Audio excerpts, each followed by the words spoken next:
tout propriétaire de maisons ou de terrains nus allégés pour le reste de l'année 2011. Deux mesures de la Direction générale des impôts consacrent cet allègement.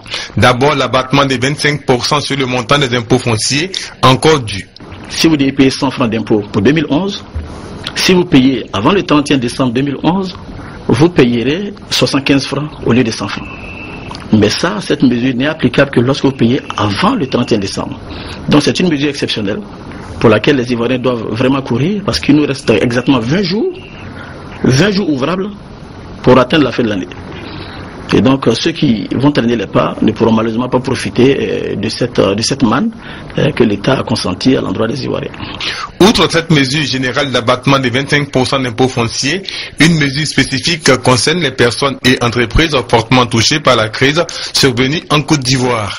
Un comité mis en place va procéder à l'annulation d'impôts au profit de ces victimes de guerre. Au total, des mesures conjoncturelles dans le non-respect d'ici au 31 décembre 2011 exposent le contrevenant à des sanctions. Ceux qui ne payeront pas, par exemple, et que nous arrivons peut-être en 2012, non seulement ils vont payer le plein pot, c'est-à-dire il n'y aura plus de réduction, il y aura des amendes et des pénalités fiscales.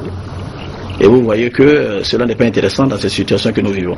Ainsi, les propriétaires de maisons et de terrains nus sont invités à s'acquitter de leurs impôts. Ceux d'entre eux qui n'ont pu jusque-là recevoir leur avis d'imposition peuvent les réclamer au centre des impôts ou dans la trésorerie de leur département.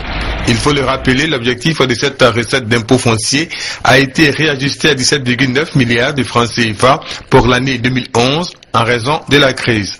À ce jour, 24 milliards de francs, soit un plus-value de 7 milliards de francs CFA, ont été recouvrés.